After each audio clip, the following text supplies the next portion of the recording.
Hello students, myself Dr. Yashraj परदेशी from academy of biology. आज के लेक्चर में हम पहले पढ़ेंगे मॉलिक्यूलर बेसिस ऑफ इनहेरिटेंस वाले टॉपिक का ह्यूमन जीनोम प्रोजेक्ट वाला part. So human genome project was launch in the year 1990। Okay, it was a mega project. Various countries participated in it, and the goals of the project was to identify all approximately about 20 to 25,000 genes in human DNA, store this information in databases, improve tools for data analysis, and address the ethical, legal, and social issues associated with the project. A new area was rapidly developed along with this project, and that was bioinformatics, that is use of various softwares to store the data related with human genome. The aim of the project was to sequence and locate the various genes on the chromosomes and form genetic map and physical maps. मतलब वो genes का location, उनका function, उनका structure, ये सब की पढ़ाई इस प्रोजेक्ट के ज़रिए हुई. It lasted about 13 years and it was completed in the year 2003. But the last chromosome, that is chromosome number 1, the sequence of this chromosome was completed only in May 2006. So 24 chromosomes were sequenced, that is 22 autosomes plus X and Y sex chromosomes. In this project, many non-human model organisms like bacteria, yeast, nematode like Caenorhabditis elegans, plants like rice Arabidopsis, and animal like Drosophila. These non-model organisms were also sequence, उनका भी genome sequence किया गया.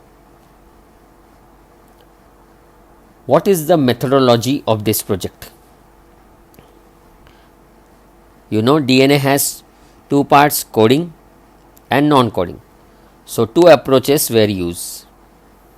To sequence only coding part, that is called as express sequence tags, and to sequence the entire DNA and then assign the specific function, that is called sequence annotation. तो आपको याद रखना है बेटा NEET के लिए, the two approaches were EST, that is express sequence tags, and the other was the blind approach of simply sequencing the whole set of genome containing coding as well as non-coding sequence, and later assigning different regions in the sequence with function, a term called as sequence annotation. So HGP was mainly performed by the second step. उन्होंने पूरा entire DNA को sequence कर दिया, उसमें से coding और non coding sequence दोनों थे, और उसमें से बाद में कोडिंग सीक्वेंस को पहचाना और उनके फंक्शंस असाइन किए.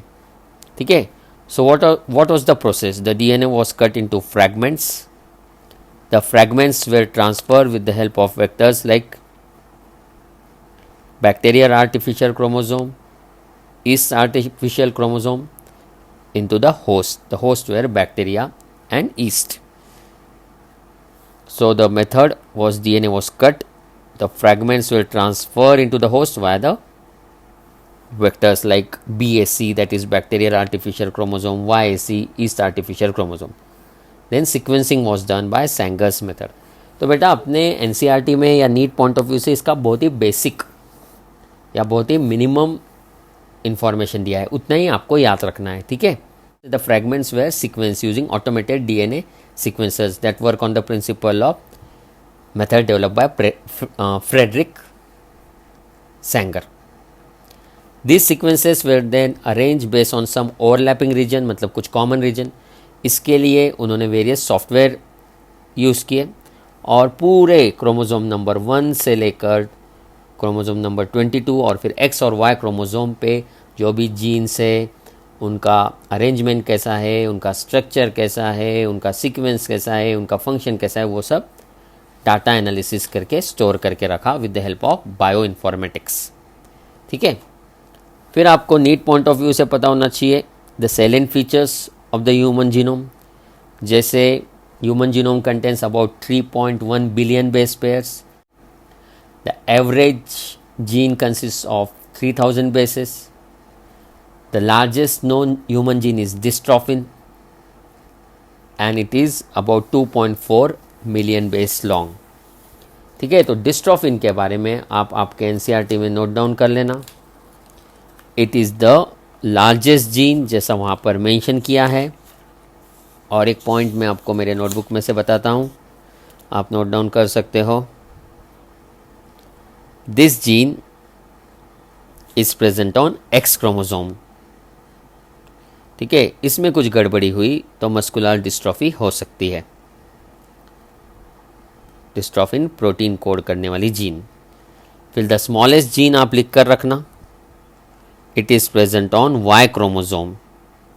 ठीक है, वाई क्रोमोसोम पे रहती है. It is testis determining factor, that is TDF.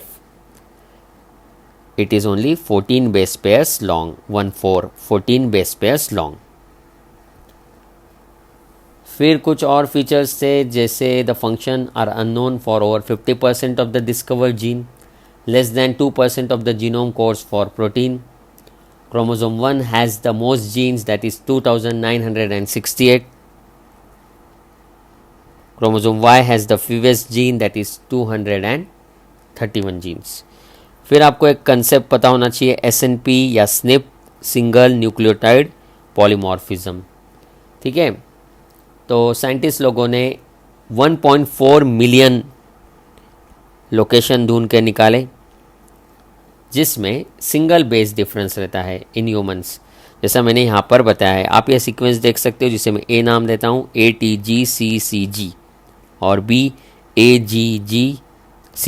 तो T और G एक ही बेस का डिफरेंस है दोनों सीक्वेंस में. इसे कहेंगे single nucleotide polymorphism. So this was in brief about human genome project. तो इसका आपको ईयर, फिर इसके सेलेंट फीचर्स, इसके गोल्स, इसकी मेथडोलॉजी याद रखना है. So this is very important for NEET entrance exam. अभी हम पढ़ेंगे about the process of DNA fingerprinting. The technique was developed by Alec Jeffrey. He is known as the father of DNA fingerprinting. And Dr. Lalji Singh is known as father of Indian DNA fingerprinting. ठीक है, this process या this method is also called as DNA typing or DNA profiling.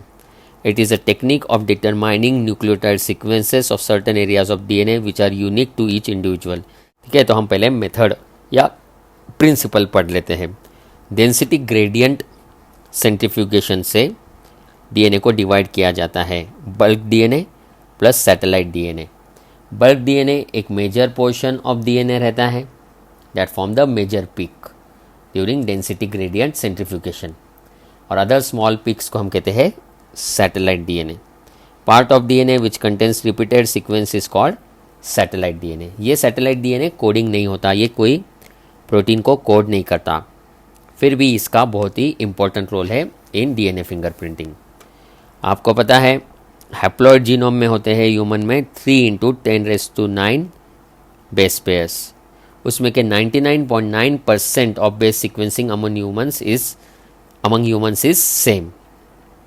सिर्फ 0.1% differ है, that is 3 × 10⁶ base pairs हमारे differ करते हैं, उनके sequence differ करते हैं. ठीक है, यही डिफरेंस से हम दो इंडिविजुअल को डिस्टिंग्विश करते हैं और DNA फिंगरप्रिंटिंग का मेथड यूज़ करते हैं. इसका एप्लीकेशन है पैटर्निटी टेस्टिंग में इन केसेस ऑफ डिस्प्यूट्स, फिर to study various phenomena related with evolution. Various population study में ये अप्लाई किया जाता है, जेनेटिक डाइवर्सिटीज़ में ये अप्लाई किया जाता है, the concept of DNA fingerprinting. ठीक है, फिर यहाँ पर मैंने टाइप्स ऑफ सैटेलाइट DNA दिए हैं, आप पढ़ सकते हो. Moderately repetitive sequence, they are about 150 to 300 base pair long. Transposons and ALU elements, तो ये हम बायोटेक में पढ़ने वाले हैं. मिनी सैटेलाइट सीक्वेंस पे आपको फोकस करना है, VNTR. जैसा हमने देखा था डेंसिटी ग्रेडियंट सेंट्रीफ्यूगेशन से जो सैटेलाइट डीएनए बना था उसमें से VNTR is variable number of tandem repeats, its size is about 0.1 to 20 kilobase and it is use in fingerprinting.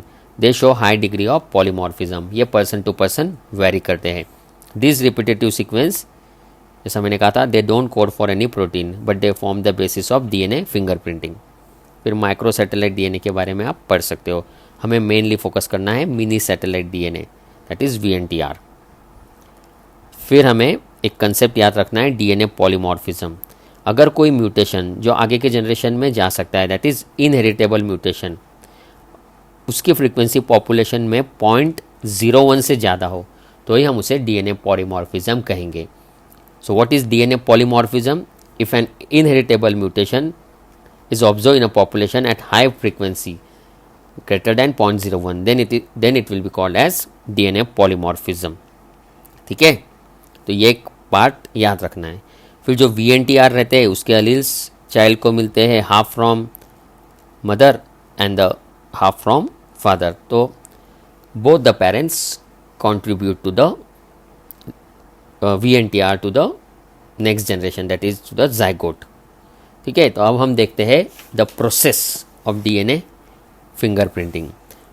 Sample collect करने के बाद, sample could be a hair follicle, blood sample, various body secretions etcetera. Sample collect करने के बाद DNA को isolate करके extract करते हैं, so extraction of DNA with the help of various enzyme. फिर DNA को कट करते हैं into fragments with the help of restriction enzymes that is restriction endonuclease. इन फ्रैगमेंट्स को सेपरेट करते हैं by agarose gel electrophoresis. You know DNA is a negatively charge particle या molecule, so it will move towards positively charged electrodes and this separation is with the help of agarose gel electrophoresis। Fragments treated with alkaline chemicals help to separate them into single stranded DNA। फिर उस DNA को blot करते हैं nitrocellulose membrane पर, उसे कहते हैं सदन ब्लॉटिंग। तो बेटा आप याद रखना DNA की ब्लॉटिंग को क्या कहेंगे? सदन ब्लॉटिंग। RNA की ब्लॉटिंग को कहते हैं नॉर्दर्न ब्लॉटिंग और प्रोटीन की ब्लॉटिंग को कहते हैं वेस्टर्न ब्लॉटिंग। तो यहाँ पर होती है DNA की blotting that is Southern blotting. तो अभी DNA कैसा हो गया? Single stranded and it is blotted on nitrocellulose membrane. फिर रेडियोएक्टिव DNA प्रोब तैयार किया जाता है that is called as VNTR probe, जो जाकर वो सिंगल स्ट्रैंडेड DNA के सैंपल से जुड़कर हाइब्रिडाइजेशन करेगा। तो ये VNTR प्रोब कैसा होता है? Radio active P32 ssDNA। तो VNTR probe will bind with specific DNA and this is called hybridisation. तो सैंपल DNA और VNTR प्रोब का बाइंडिंग होता है और एक डबल स्ट्रैंडेड DNA तैयार होता है। Excess probe is wash off, और जो डबल स्ट्रैंडेड DNA तैयार होता है, समझो ये है वो डबल स्ट्रैंडेड DNA। तो ये जो मैंने निकाला ब्लैक से, ये है सैंपल और रेड से प्रोब। तो ये कॉम्प्लीमेंट्री बेस पेयरिंग के कारण एक्सरे फिल्म में that radioactive pattern can be detected and studied, और उससे वो पैटर्न से, जैसा आपके NCERT में पेज नंबर 123 में बैंड्स बने हैं डायग्राम 6.16 पे, तो वो पैटर्न से पता लगता है अबाउट द DNA फिंगरप्रिंट। और फिर उससे to detect the criminals, to solve this paternal dispute matters, to study population genetics, ये सब में वो अप्लाई होता है। ठीक है, तो ये थोड़ा सा कॉम्प्लिकेटेड पार्ट है, हमने इसको फ्लो चार्ट के ज़रिए आपको सिखाया है। ठीक है, इसके साथ आपको NCERT का पेज नंबर 121, 122 और 123 रेफ़र करना है। फिर आपको एक दो पॉइंट्स जो मैं आपको कहता हूँ वो अच्छे से याद रखना है। कॉपी नंबर होता है दैट इज़ जो रिपीट्स रहेंगे। फॉर एग्ज़ाम्पल ये है एक सीक्वेंस ATCGG, तो इसके अगर क्रोमोसोम नंबर 7 पर 400 ऐसे सीक्वेंस है तो हम कहेंगे ATCGG का कॉपी नंबर है 400। ये तो सिर्फ आपके इंफॉर्मेशन के लिए मैं आपको डिस्क्राइब कर रहा हूँ। कॉपी नंबर वाला कंसेप्ट। एक पॉइंट याद रखना, the two alleles of a chromosome, एक अलील मिलता है, एक जीन मिलता है फादर से एक मदर से, उसमें भी डिफरेंट कॉपी नंबर्स होते हैं VNTR के। ठीक है, तो ये लाइन याद रखना, the two alleles of a chromosome also contain different copy numbers of VNTR। तो what is VNTR? Variable number of tandem repeats, जो यूनिक है, जो किसी का मैच नहीं होता। ठीक है, it differs from individual to individual in a population except in case of monozygotic, that is identical twins का वो मैच हो सकता है। अभी इस टेस्ट की सेंसिटिविटी, उसकी एक्यूरेसी बढ़ गई है with the help of polymerase chain reaction, जो हम बायोटेक्नोलॉजी प्रोसेसेस वाले टॉपिक में पढ़ने वाले। तो ये लेक्चर मैंने आपको स्लो स्पीड में एक्सप्लेन किया। आप साइमल्टेनियसली NCERT अच्छे से पढ़ना, नोट्स में से इतने पॉइंट्स याद रखना। Basic NEET point of view से आपको ये स्टेप्स याद होनी चाहिए। फिर VNTR का लॉन्ग फॉर्म, फिर टाइप्स ऑफ सैटेलाइट DNA, फिर डेंसिटी ग्रेडियंट सेंट्रीफ्यूगेशन से बल्क DNA और सैटेलाइट DNA फिंगरप्रिंटिंग में कौन सा DNA यूज़ होता है? Satellite DNA which is non coding. फिर आपको पता होना चाहिए one half of VNTR alleles of the child resemble that of mother and other half with that of father. फिर आपको और एक लॉन्ग फॉर्म पता होना चाहिए RFLP, मतलब हम इसे रेस्ट्रिक्ट कर रहे हैं, कट कर रहे हैं उस DNA को, इसलिए लिखते हैं RFLP, that is restriction fragment length polymorphism. ठीक है, तो ये दोनों बहुत ही डिटेल्ड कंसेप्ट्स है जो पोस्ट ग्रेजुएशन में इसमें बहुत आता है। 12th के लेवल पर, नीट के लेवल पर आपको इतने पॉइंट्स पता होना चाहिए जितने हमने आज डिस्कस किए, और आपको NCERT अच्छे से पढ़ना है, human genome project and DNA fingerprinting का। फिर कुछ एक्स्ट्रा पॉइंट्स और मैंने नोट्स में दिए। बीडल एंड टैटम ने जो एक्सपेरिमेंट परफॉर्म किया न्यूरोस्पोरा पे, it's a fungus with the help of x-rays, वो आप देख सकते हो। फिर 1 जीन 1 पॉलीपेप्टाइड हाइपोथेसिस के बारे में आप पढ़ सकते हो।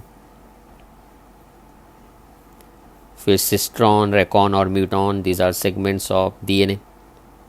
फिर नॉर्मल फिंगरप्रिंटिंग को क्या बोलते हैं वो भी आप पढ़ सकते हो। ठीक है, तो यहाँ हमने मॉलिक्यूलर बेसिस ऑफ इनहेरिटेंस वाला टॉपिक कंप्लीट किया। Thank you.